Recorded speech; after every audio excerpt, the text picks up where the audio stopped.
వైసీపీపై మంత్రి సవిత ఫైర్ అయ్యారు. రాష్ట్రంలోని బీసీలకు గత వైసీపీ ప్రభుత్వం తీరని అన్యాయం చేసిందంటూ ఆరోపించారు.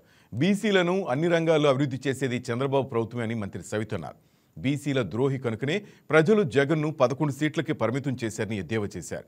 కల్తీ మద్యం, గంజాయి వ్యాపారం చేసినందుకే మాజీ మంత్రి జోగి రమేష్ అరెస్ట్ అయ్యారని మంత్రి సవిత అన్నారు. అలాగే నారా భువనేశ్వర్కి ప్రతిష్టాత్మక అవార్డు దక్కడం మహిళా లోక విజయమన్నారు.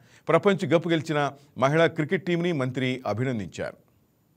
10 మంది రోజు వాళ్ళతో చర్చించి వాళ్ళకి ఏ విధంగా అయితే జీవనోపాధి మనం లబ్ధి చేయగలం, వాళ్ళ ఎదుగుదలకు ఏ విధంగా అయితే మనం సహాయపడగలం, వాళ్ళ స్వయాన్ని మీరు చర్చించి రిపోర్ట్ కూడా అందజేయాలని ఉద్దేశం ముఖ్యమంత్రి గారు ఆదేశించారు.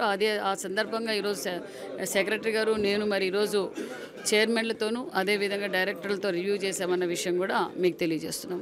చైర్మన్లకు ద్వారానే విధులు కూడా కేటాయిస్తామన్న విషయం కూడా తెలియజేస్తూ జనాభా దామాజా ప్రకారం విధులు కూడా కేటాయిస్తాం. ఇది బీసీల ప్రభుత్వం.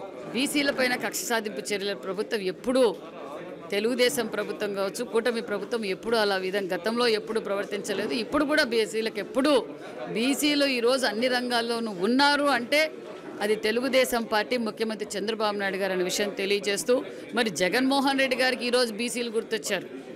అంటే తప్పు చేస్తే కల్తీ మద్యం చేసి, కల్తీ వ్యాపారం చేసి, గంజాయి వ్యాపారం చేసి, దాచుకోవడం చేసి తప్పుల మీద తప్పులు చేస్తూ ఉంటే వారిని కేసులు పెట్టి చట్టం తన పని తాను చేస్తే బీసీల పైన కక్ష సాధింపు చర్యలని ప్యాలెస్ రెడ్డి గారు మాట్లాడుతుంటారు. ప్యాలెస్ రెడ్డి గారు అప్పుడప్పుడు ఇక్కడికి వచ్చి బెంగళూరు నుంచి వచ్చి అప్పుడప్పుడు ఇక్కడ ప్రెస్ మీట్లు పెట్టి మళ్ళీ అలా గాల్లో వెళ్ళిపోతారు. అందుకే ప్రజలు కూడా గాల్లో తిరిగిన వాళ్ళు గాల్లోనే వెళ్ళిపోయింది.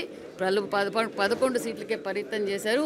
మేము బీసీల ప్రభుత్వం ఈ తెలుగుదేశం ప్రభుత్వం అన్న విషయం కూడా తెలియజేస్తూ చట్టం తన పని చేసుకుంటూ పోతుందన్న విషయం తెలియజేస్తున్నాం.